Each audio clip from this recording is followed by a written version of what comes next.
Good morning, good evening, whoever you are, wherever you are, whatever you might be doing. We wish to welcome you to the Silverlight Show. The Silverlight shines to illuminate that which lies hidden in darkness. For those of you tuning in today, we welcome you in. I had to stop commenting about chapter 19 because it's something that you just can't do all at once. The cities of Sodom and Gomorrah, the history there is so rich, and to mine it is very difficult. And also, it's pretty taxing, and I just wanted to go away and wash my hands for a little bit. But the city of Sodom, for example, is where we get our word for sodomy. A lot of people think this is an indictment on the LGBTQ community, but it's actually rather far from it. The ancient world had a different concept of gender and sex than we do in the Western, educated, industrialized, rich, democratic lands that we have today. It wasn't directly homophobic, and it was not very accepting either. Sodomy does have a very particular meaning. You have to look forward into Roman and Greek times to try to get an idea of what was considered sinful and wrong. Julius Caesar was made fun of because he had a homosexual relationship with one of the kings before he became anyone of interest. Now, the problem wasn't that it was a homosexual affair. No, they recognized such things happen. The problem is when you are receiving, for lack of better. I'm trying not to trigger the algorithm. Just please understand that if what I say crosses the line, it's not intended to. It's just to try to explain the ancient mindset.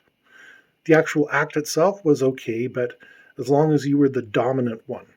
So sodomites, being the receiving ones, it's kind of implying that the whole city was full of male prostitutes, which would indeed be quite outrageous to the Lord God. Not because they're male, not because they're gay, but because they're prostitutes.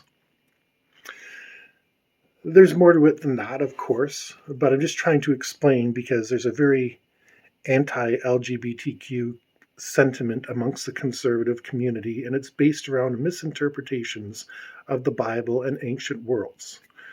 The Spartans very famously had their given warriors who were encouraged to adopt younger warriors, and that was how they passed on their knowledge. The immortals, the Persians, were also supposedly men who had never known a woman. And they got their gratification somewhere, if you catch what I'm going for. So this whole idea that God has said sodomy is wrong, not quite so much. We also fast forward to Ezekiel chapter 16, verse 34. And it basically explains that the real problem with Sodom is not sodomy. The real problem with Sodom is that they don't really give out anything to the poor. They hold their grain away, they make sure they are taken care of, but the poor in the street, they don't do anything. And as we've seen, the people of Sodom can be incredibly aggressive. So God forbid somebody who can't protect themselves and can't fend for themselves. Yes, there would be a mighty outcry that the Lord would pay attention to, and he would probably want to sterilize them with fire. The first part annoyed him. The second part warrants death. But it's not a condemnation of the LGBTQ community in any way, shape, or form. What we have to understand is some of these texts may date back 3,000 years or more in the past. The ones that were influenced from Babylonian and Sumerian mythology can go back 6,000, 7,000 years. And the oral traditions beyond that, we have no idea. They could go up to 20,000, even possibly 40,000 years, until somebody took time to write it down. The Hebrew Bible was not really officially written down until the Babylonians sacked Judah That's in about 500 BC or so. Call me wrong on the time frame. I'm not really hanging my hat on it.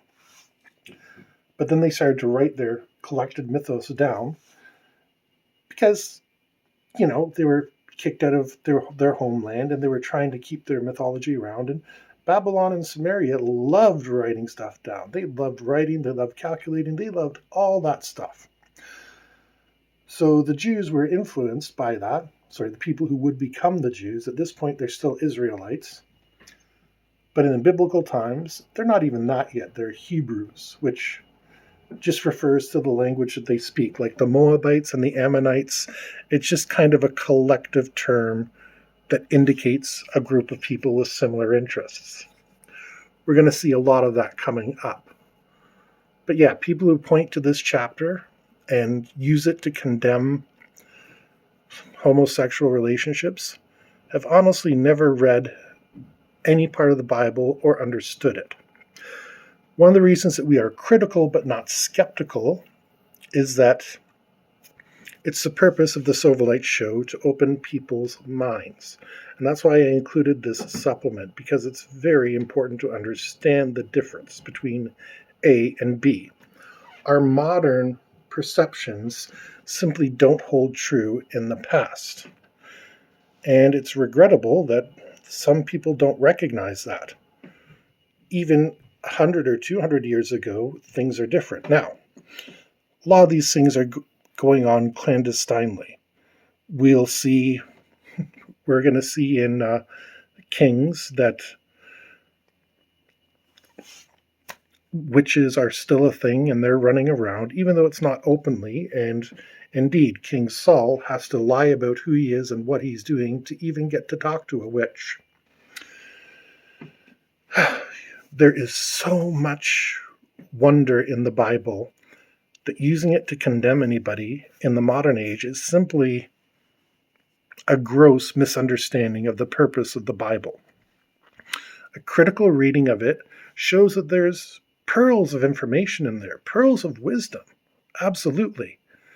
But don't throw your pearls before swine, to quote the New Testament from Jesus himself. Very good advice. Jesus also said, I am establishing a new covenant with you. I love the way Emma Thorne described it, saying that, yes, the Old Testament was hard to live by, so here's easy mode. She cracks me up. She's a great YouTuber. If you have a chance, check out her channel. And yeah, that's practically what it is. But people who are there and looking at Jesus, who says, no, here's the new covenant, well, these Old Testament judgments do not necessarily apply to the New Testament, which is supposedly what Christians follow. And as we're going to see in another month or two, or maybe even 3 when we start getting into Leviticus, what you think applies to you doesn't. So sodomy.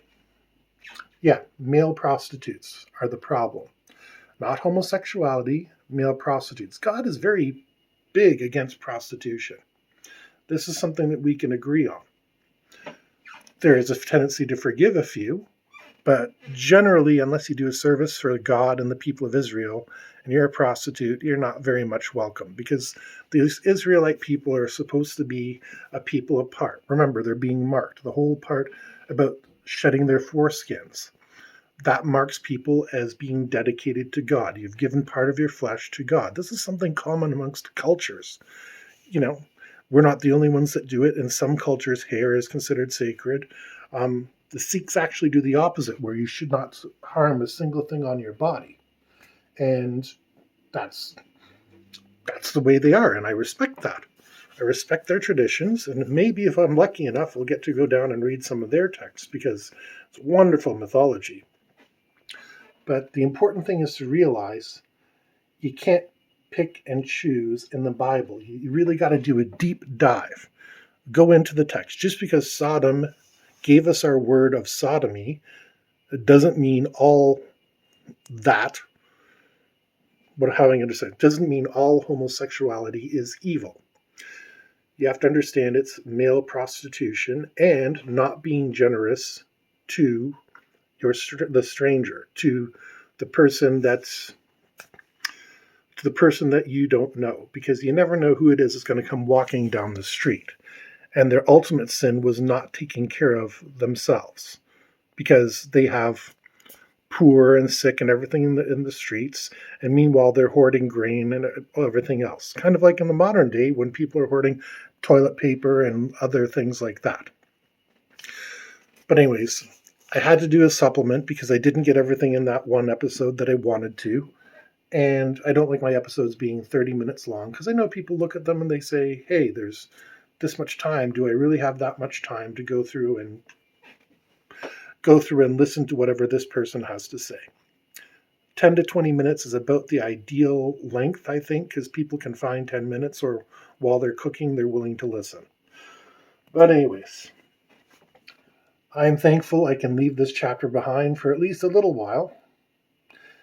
And yeah, thank you for listening. The usual like, share, subscribe, hope you have a fantastic day. But yeah, this is a really good chapter to put behind us. Whew. And I know what's coming up. Stay tuned. Thank you for listening. It's always appreciated, and we hope you have a fantastic day.